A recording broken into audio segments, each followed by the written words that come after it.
Welcome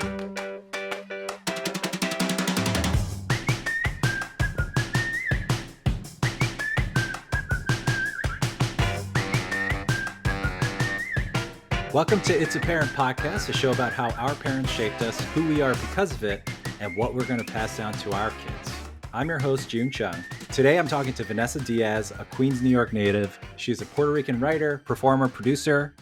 What I admire about Venessa is how she keeps creating art despite, or maybe because of, being a mother to a 16-year-old daughter and 11-year-old twin boys with Down syndrome.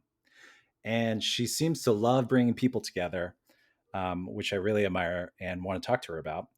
And she also advocates for the Down syndrome community, creating ways they can express themselves. And here she is, Venessa Diaz. Hi, Hi. Venessa. Hey, June. How are you? Thank you for being here. Well, thank you for having me. I wanted to talk to you because I feel like lately, also happy belated birthday. Oh, me?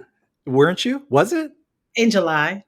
In But thank July? Why did I even? Okay, you know what? By the time this comes out, maybe it'll be a pre-birthday. I don't know why I thought it was your birthday. you. But lately, you've been posting a lot of art you've been creating.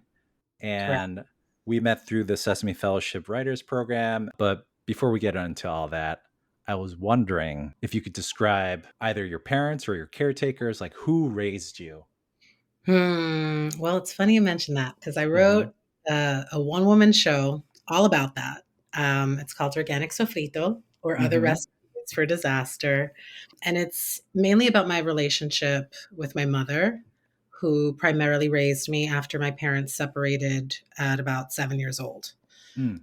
And that's where everything kind of changed because, when you're the only child and you have the mom and dad at home, she was a stay at home mom.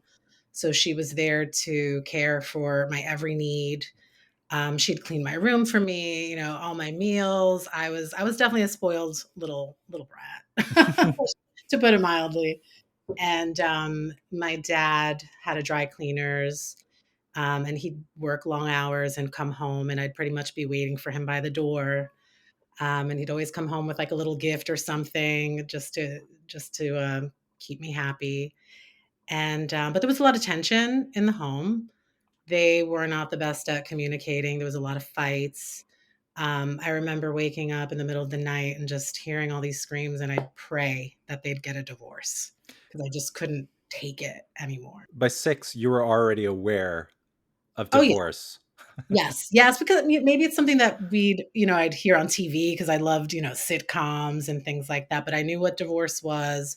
I'd heard about it in school. Kids were talking about already their parents were splitting up. And I thought that was the best thing for my parents.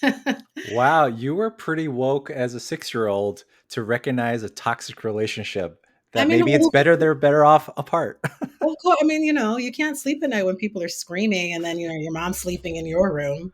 That's not cool. So yeah, they did split up and it was just my mom and I in a little one-bedroom apartment that we had to share. We shared a bed. And my dad tried his best. He'd come visit me every day after work or on the weekends and take me out. Um, but there was kind of a shift there with my mom and her attitude towards me. Mm. She became more verbally abusive to me. She was kind of a tough mom when I was little. There was a lot of anger and hostility, which I've come to learn now in my adult years was probably because of anxiety, undiagnosed anxiety, Mm. and her own really dark childhood. Um, Mm. she's a survivor of physical and emotional violence. So she thought she was doing better by just yelling at me and calling me names.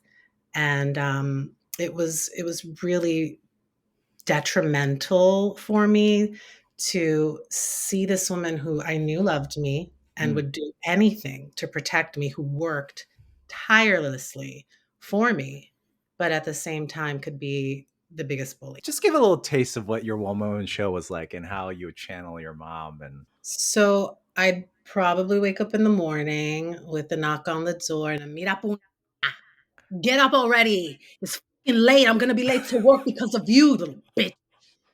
wow. And I'm like, Wow. Thank you, mommy. Oh, mamita, I have your favorite cereal and Hawaiian punch ready for you. Like, thank you. Oh, and then my favorite is when she told me that she was finally expecting the baby sibling of my dreams. I Uh-huh. 11, I'd been waiting my whole life. And but she had split up from my dad. So when she told me that she was expecting, I asked her, "Well, from who?" Naturally. And she said, "From your fucking father. Who the f you think? What do you think? I'm a whore? I'm not walking around in the streets chichando." That's my mom.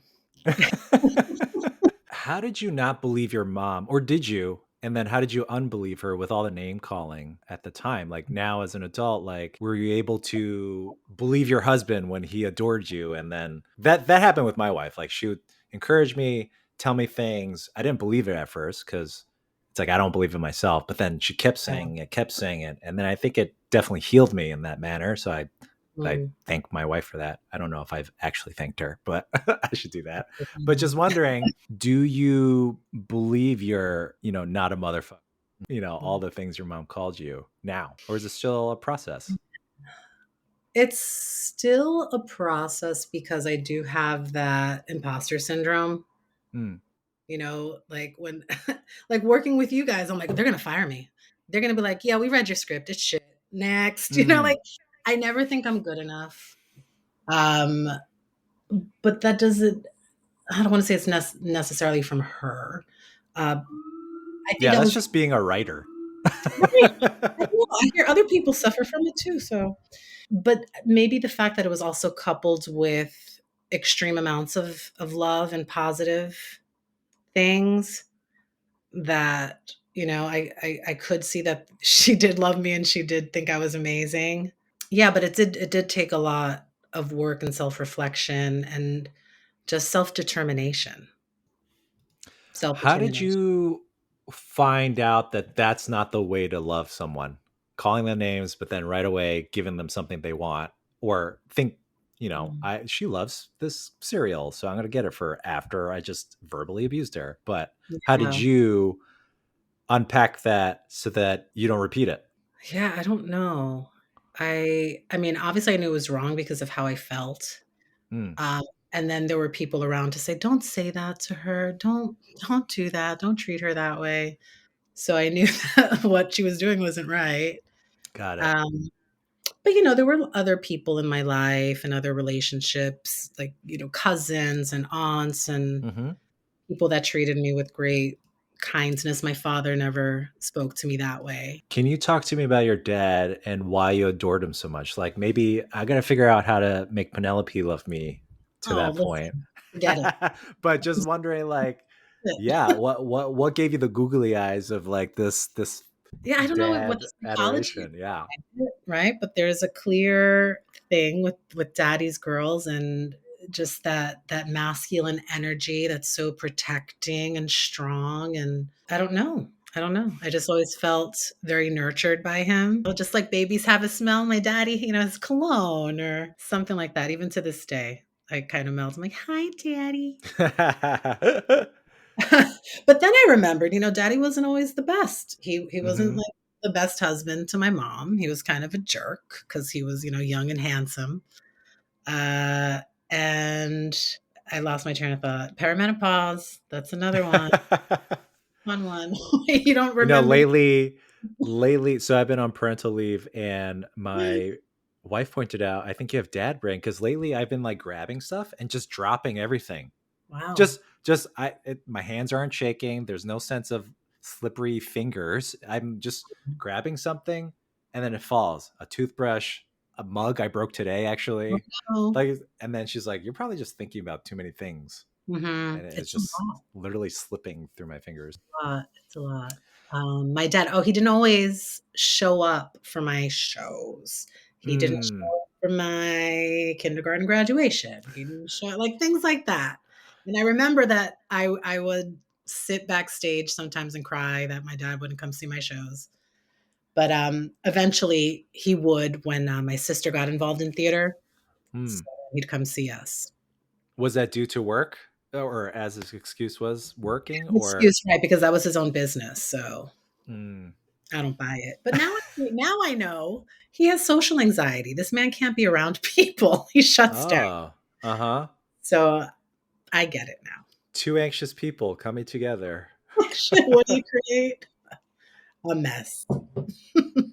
Were you a handful of a child? I'm not going to say that I deserved. No, no, that is not what I'm getting at. Push some buttons. I pushed some buttons. I knew how to trigger her. Um, but what I could go on and on about what that was like, and I have Mm, gone on and on. And I did carry this burden, and it really did come to a head in my 20s where when I was now living on my own, mm, realized what that had done to me when in an acting class we were doing these acting exercises, and we were partnering up with people, and all the A's had to freeze in a tableau, and all the B's had to just like yell and say all these things, that whatever's in their mind. And my partner just started yelling all these curses and things that my mom had said to me when I was little, and it was just so triggering. I had a breakdown. I just couldn't like contain myself. And I realized, oh crap, this really affected me. And I mm, didn't know it at the time. And I began channeling it through my writing about my experience as a child and what that felt like. And then writing in her experience and what she went through as a child and where this all stemmed from. And it began to grow into a larger piece where I'm now looking at my aunt's story and what led her down a path where she eventually fell into a relationship with a drug addict who had HIV, and she wound up succumbing to HIV at a very young age. Um, what timing is that with your aunt? What well, age so are you? we lost her in the early 90s. Mm, So I was about 12 years old when she passed mm. away from AIDS. And you were very close to her. Yeah, yeah. She wound up living in our home for some time with her children.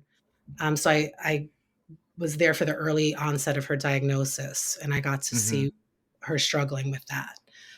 So her story also becomes a part of my story, and seeing um, how it all began with our grandmother, essentially, our grandmother who led a beautiful life in Puerto Rico, and meeting my grandfather and relocating to New York and what that was like for her, and dealing with a new culture, and losing her first child to violence in New York, and how that ultimately changed the dynamic for our family.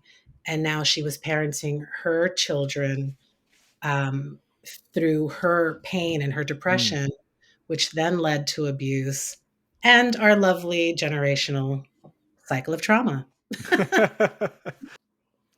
Okay, so now you're post college, or in your 20s, and seeing you now as a person, just now currently, I never would have imagined this kind of pain, this kind of intensity. But Puerto Ricans, I should have figured. But joking aside, like, it seems like you did a lot of work to get to a place where you can forgive your mom. Have you forgiven your mom? Yeah, because I mean, there's no other way Mm, sometimes. I feel like I had talked about it ad nauseum in therapy that there came a point where I got tired and I didn't want that to be my story anymore. I didn't mm, want that to be like who I was, poor me. My mommy yelled at me. And so, when I sat down to kind of talk about it again, I just stopped myself and I thought, no, I'm done. I don't want that taste anymore. It's over. Um, so I was able to forgive, definitely not forget. It's still a part of who I am. I mean, they even say that children that suffer some sort of trauma, their frontal lobe gets a little twisted up, right? Like some hmm. physiological changes happen to your brain.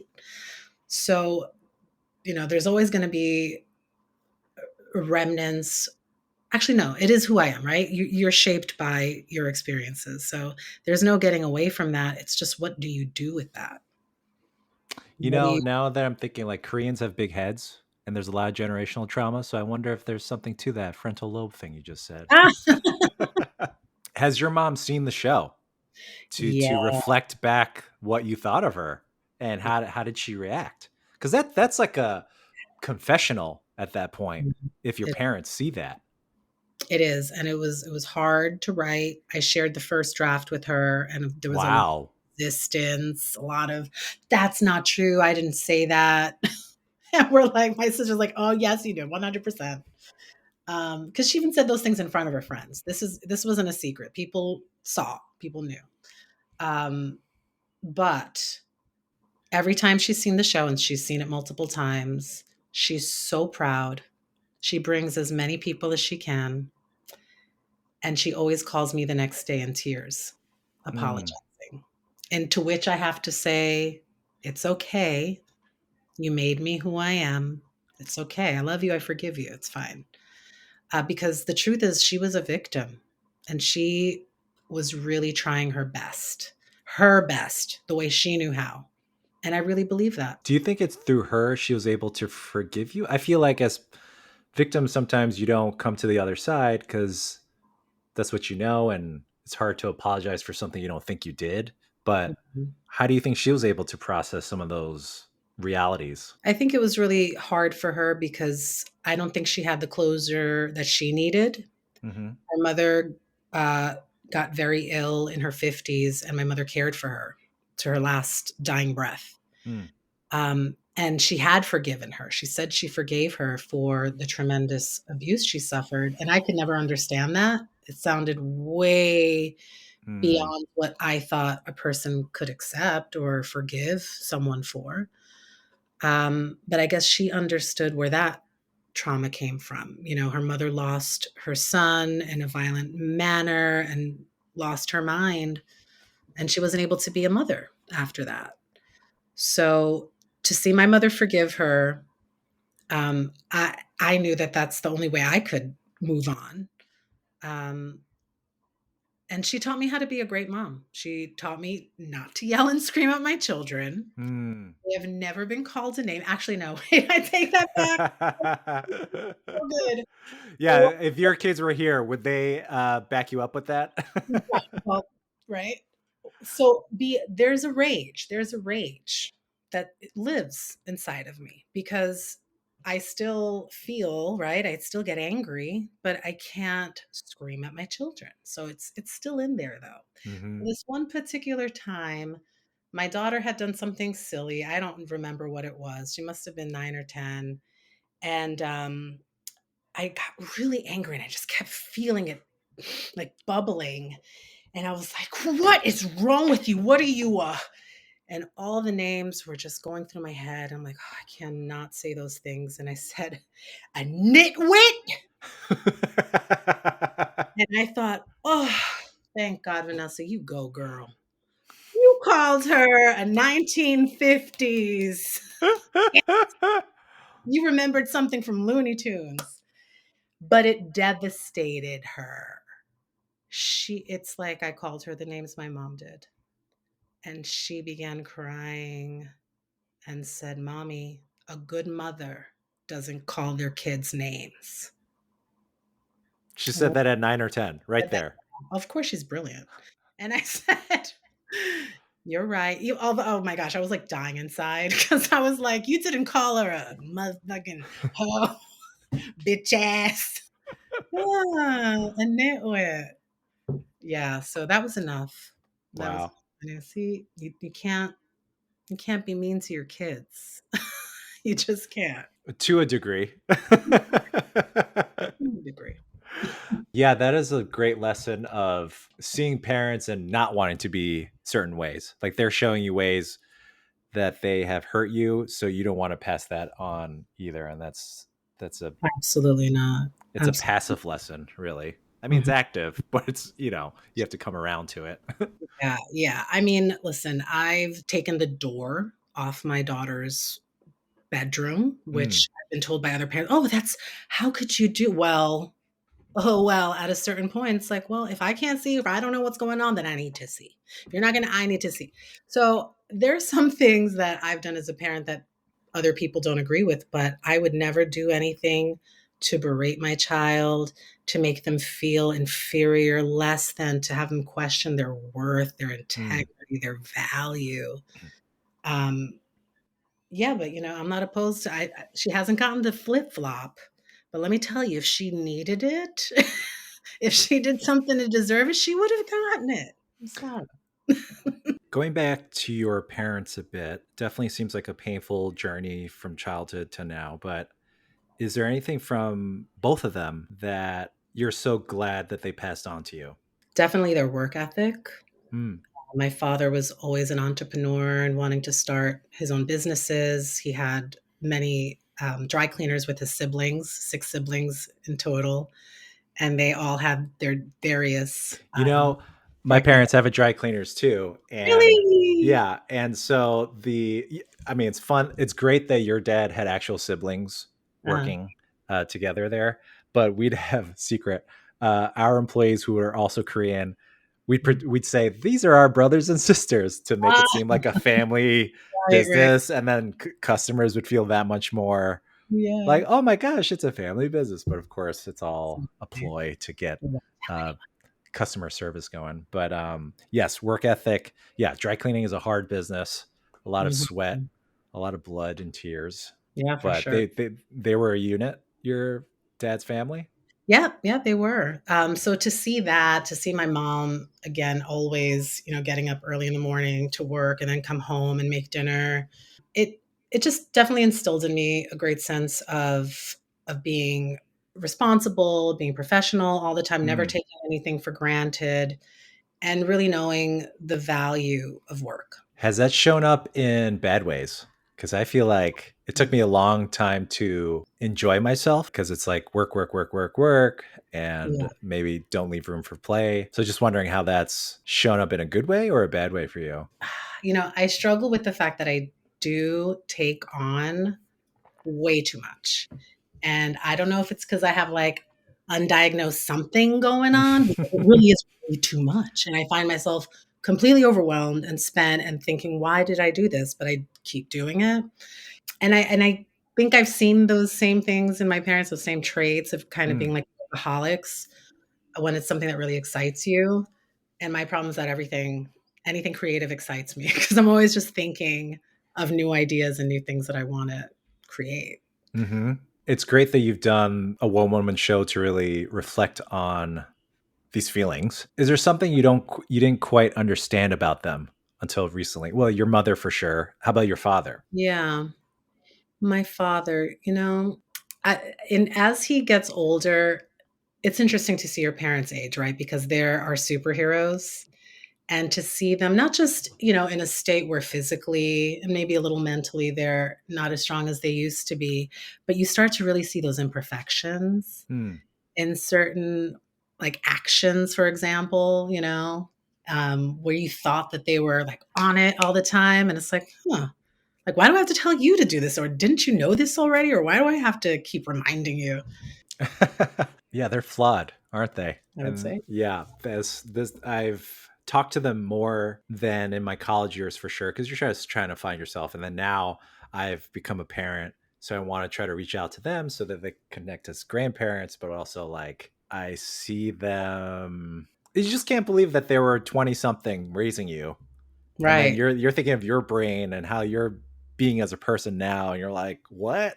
So Yeah. it's just so hard, but times were simpler, I guess, maybe at some point. But so do you see your parents regularly now still and have better relationship? I've always kind of idolized my dad. Hmm. So even if he didn't deserve it, it's like, oh, daddy's the best. So there was never really much strain there. But with my mom, things definitely improved when I became a mother, which I do talk about in my play after dealing with so much of that anger, realizing that, I had been a very depressed child. I suffered from anxiety. I didn't know at the time what was happening, but all those things I believe were because of what I was going through. as an adult, when I try to remedy those things with my mother and get into therapy and try to repair a relationship, she was completely against it. Mm. It wasn't her fault. She didn't want to deal with it. And so, for my sanity, I had to walk away from our relationship.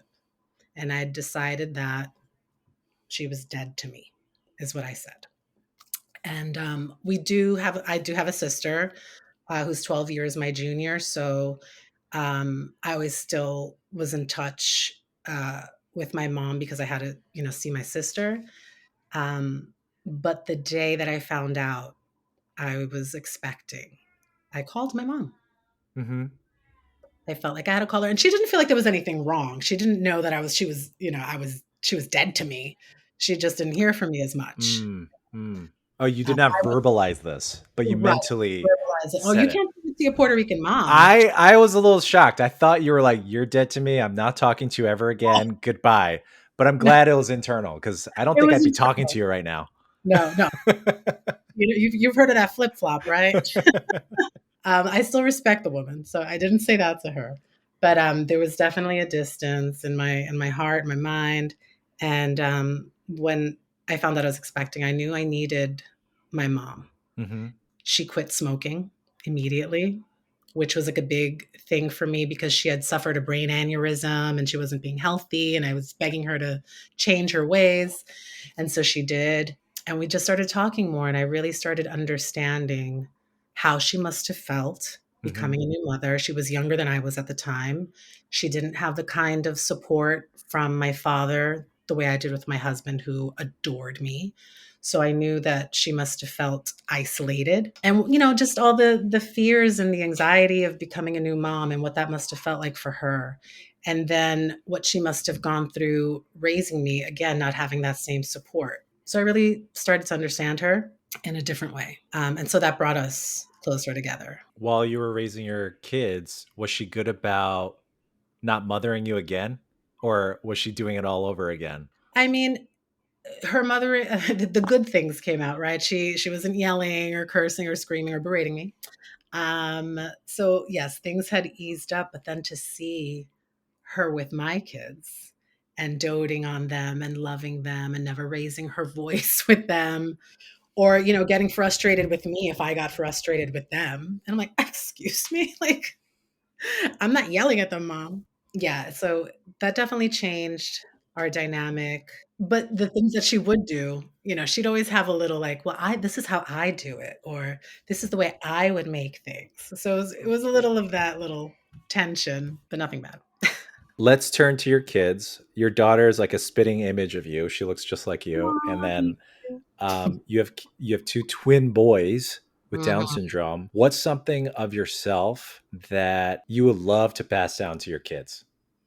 Mm. If they talked about you, 30 years from now, it's like, I'm so glad my mom told me, or like this part of me is because of her. Mm. I guess I would say the work that I do in the nonprofit sector, just my love of community building and creating platforms for people with disabilities, creating awareness. Um, yeah, that's what really excites me. Hmm. And what is something you hope not to pass down to them? Oh my gosh. Okay, so I'm a mess. I'm a mess. Like, I have catch-all bags with things.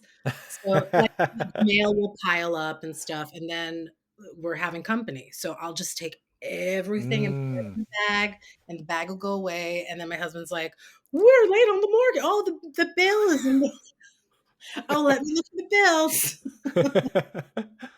So that I'd rather not divulge. Sounds like lists are in your future that we need to make some checklists for you, Vanessa. Yes. Um, Having a teenage daughter, she seems to be getting into acting and performing, following in mom's footsteps, even in your short film. She did a great job. Thank you. What part of it is she enjoying the most about performing? Good question. I think for her, it's just such a natural expression, the way it was for me. Um, it's that it just kind of oozes out of her.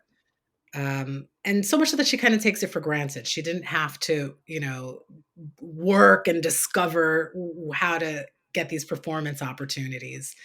She just, it was available in school. It was available wherever. Mm. So, um, I don't know if she necessarily wants to continue to do that professionally when she studies in college. She's now looking into developmental psychology or Thank becoming, God. right?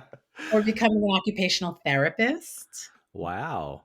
So, yeah, but, there's theater's always there. I'm always encouraging her to write. She always keeps saying that she's not a writer, and I said the same thing, but it's in there. Hmm. You talk, Um, don't you? It's like that's right? I yeah. know, she's creative. Um, yeah, but so I'm excited to see where she winds up. She's a very smart girl. Um, it's raising her has had its challenges, um, which I do like to share with other parents. Like the internet is a beast. Keep that iPad out of your baby's hands. I remember trying to really pull off Elf on the Shelf with her, and then I didn't know she's riding the back of the bus, looking at really like there's she knows all the things. She knew all the Mm. things because of that bad kid on the back of the bus with an iPhone. So, I mean, there's certain things you can't control, but, How you know, bad are we talking? And what age is this? I think she was in 4th grade, Okay, so she's about 9 or 10, 9 or and 10, like like Pornhub. what? Uh, Like, there you hmm. go. Yeah. So now I'm like, "Okay, so I guess I don't have to hide the elf on the shelf." I've already been privy to the world's darkness. But that Um, that is also like okay, uh, graphic sex, but then Santa's not real. There's such a cognitive dissonance with kids. I feel like and then she said, "I was only pretending Santa was real so I could keep getting presents." okay. She's been acting her whole life. Yeah, pretty much. Yeah. I wanted to talk about your work in the disability community because also like not only do you have two kids with Down syndrome, but you are also advocating. I mean, I think naturally a lot of parents with kids with any kind of I don't even know birth Mhm. difference, Mhm. um, you can wallow or triumph and overcome it and really advocate for your kids. But you have also created opportunities for the kids. So where does that drive come from for you? The drive comes from needing to make our voices known, right? Mm, We're underrepresented people. People overlook us for opportunities. And in the case of my sons, they wear their diagnosis on their face. Before they were born, the doctors were urging me not to have them. mm, And we didn't even know what they were going to be like. I mean, come on. Um, yeah, it's born out of human rights. They're humans, and for them not to have the right to an education with their peers, as I experienced in New York State, where we had to move, for them not to have the opportunity to be cast in things, because they look different. I mean, obviously, we've come a long way in media. There is some representation, but there's still times that I've pitched projects about people with Down syndrome, and I've been told they don't know how to animate that, or who's going to watch. There's not enough people that would want to see a main character with Down syndrome. And so that's why I keep writing and creating to show the world that that's a falsehood, that's a fallacy. These people deserve their place, just like we have. how have the your kids tested you? Because I feel like having kids with birth differences and maybe you were impatient, but now have to be like extraordinarily patient. Do you And believe in God? Because let me tell you, God likes to mess with me. I I don't like saying things like I don't want this because you know what? You will get it. And that's it. That is it. One thing I detest these kids do, like this. Mom. Mom, mom, mom, or they're right next to you. Mom, like I'm right next to you. Or the chronic boogies, Uh-huh. wanting to clean the face, or just a little baddie, baddie on a daily basis. That's how they test me. But in general, having a child with a disability is a big test when maybe you're just a bitch like me that wants Mm, things simple and easy and doesn't want to work too hard because I'm tired. Um, but it's parenting like you've experienced, but just extra, right? You bring your baby to her monthly visits. Sometimes those visits are for open heart surgery or, wow. something a little more significant. But you do it anyway, Hmm. right? You're just gonna keep on doing it. It sucks, right? All the things that annoy you about parenting, right? They kind of suck. You'd rather not. So yeah, I'd rather not have to go through open heart surgery like I did with my son. I'd rather not have to bring him into a classroom where I know the teacher is not calling on him, Mm. or where I know the staff is saying, "Why don't they just put him in another school? Why don't they just put him in a special program? Why do we have to do this?"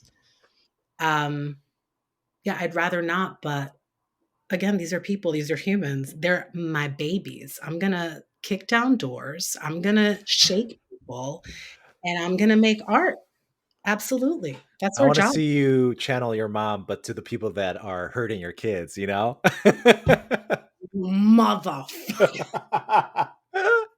they don't know my mouth. Yeah, that's No, where the rage can help, you know, work towards yeah. advocating.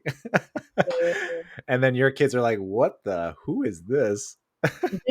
They've seen some attitude come out of me before, which is why the boys are included. So far, what have they shown you about yourself? Wow, that's so good. I don't know. I would say it's all the good, the bad, and the ugly. Mm. The realization that, yeah, you'd rather not. Are you enough? Are you doing enough? There's a lot of guilt. I was just thinking the other day, here I am busting my butt trying to write all these projects and get things into my agent. And maybe I could have been sitting down helping my son Oh, I think read, about that all the time. right? Like I could be doing more, but at what cost? Then I stop my work. But it's just always, there's always going to be that guilt. I've thought through this podcast, and what I want to reflect back to my guests is also like what I like about all my guests so far is they are independent artists or independent people, it seems, to live their own lives uh, on top of being parents. Because I mean, in my theory, you have to be a whole person as a parent and the work as a person Mhm. because that's what your kids are copying slash looking at and watching. Right. And of course, I want to dote on my daughter, but at the same time, this is going to sound terrible. She's the center of my world, but also maybe like a little to the side, you know, like I still need to be my own person. I You're see. there, but the sun goes like you go around the sun. Like you gotta make a few rotations um of seasons and things. So Yeah. I'm trying to balance my selfhood, Mhm. parenthood, childhood. I guess that's all. Yeah, it's like yeah. So It's important, and you should definitely make that a priority. I feel like I completely lost myself as a mm, mother going into it, um, because interestingly enough, I developed a really weird, performance anxiety before I had my daughter. I don't know why. I literally felt like I was going to my death every time I had to get on stage, and I'd have, like, this panic attack before I got on. I'd get on stage and feel completely free and at ease and amazing, and the minute I got off, I was like, "Oh my god, I can't do that. Why'd I do that? Why'd I do that?" And I just wanted to quit. So mm. as soon as I, got pregnant with my daughter, I thought, "Perfect. Now I could quit and just blame it on being a mom. Like, I don't want to do this anymore. And so I got pregnant. I wasn't performing, but about 3 years into motherhood and making all the baby food and doing all the play dates and selling all my essential oils. And I was still nursing, June. Oh, Okay. wow. This Yeah. is like, I was in it deep. I was a crunchy granola mom. My daughter came to me with my Les Mis CD, and she's like, "What's this?" And I just started bawling. I thought, "What am I doing? This is who Is your daughter holding the mop and wearing I." rags, looking like Cosette? She's like, Not "What is yet. this, mama?" She will act it out though in years to come. But I just thought, that's it. I have to. What am I doing? And what am I showing my daughter? She has no idea Mm. this side of me. And so I put that CD in and we started listening to it. And I got back into a musical theater class. And next thing I know, I'm taking my daughter to the city. We're doing auditions together. And it just kind of got me over that hump and into realizing that this is who I am. Mm. I'm an artist who happens to be a parent. And Yep. this is what we need to show our children, is that we created something for ourselves and we're not going to stop. It's going to change, it's going to look different. But if we're not doing it for ourselves, we have to do it for them. It's so true. We have to. What gets me through the times where I don't want to get on stage, because it still happens, I get super nervous. I say that I have to do this for my ancestors. I have to. People went through some shit to get us here. Our parents went through some shit. They weren't working that dry cleaners, lying to the whole community. Okay. Yeah, I know. It's like I Yeah. gotta use this opportunity Yeah. because they gave it to us. And we've been somewhere, June. Like, don't you think what you've done is pretty cool? When looking back, Yeah, when you're a kid, we're like, oh, I did some stuff. it's happening now. I mean, Right? it's not I mean, I'm having work. I'm having fun. I mean, it can Good. be up and down, but it's like having fun at work, writing stories, making other kids happy. It's a Yeah. very fulfilling existence so far until I start using Penny in all my work. And she's like, God, again, I don't want to read another story that you wrote. It comes with the territory. So yes, I have a daughter. I'm trying to be the best parent I can be. And in your experience, I was just wondering if you could give me some parental advice. Like, what's some piece of advice? I would just say, just give it up. Don't expect anything. Just expect the unexpected. I Because thought you just said give up. I thought that was your piece of advice. Give up. just give up your Yeah. expectations. Hmm. And I'll tell you why, because no matter what you do, it's gonna be wrong. It's gonna be wrong to them. I'll give you an example. My sister was babysitting my daughter years ago, and my daughter has a very vivid memory of my sister feeding her dog food. That would never happen in a million years. But she says, I remember you opened a can and I think there was a dog. And we're like, no. Um, in recent years, she says, yeah, I don't think that happened. I think I dreamt about it. And then I have another friend, a best friend of mine, whose son swears that when he was little, she punished him and locked him in the basement. And he still talks about it. And she's like, we had a fourth floor, one bedroom apartment. There was no basement to lock you in. So kids are gonna, the day you send her home to bed without dessert will be the one that she's telling the therapist about.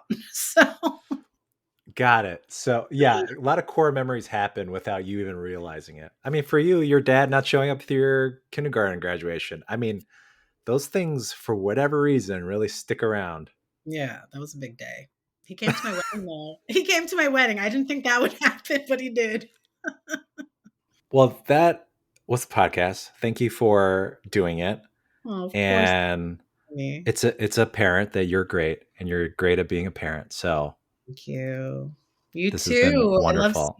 I love seeing all your stories Mhm. and little bits of Penelope and her progress. She's That's eating right. eggs. Love it. Getting bigger. Getting bigger. So sweet. All right. Thanks, Vanessa. Thank you. If you like what you heard, please subscribe and give us a 5-star review. It's a Parent Podcast is produced and edited by June Chung. The show logo was designed by Shabazzle, and the theme song was produced by Ish D.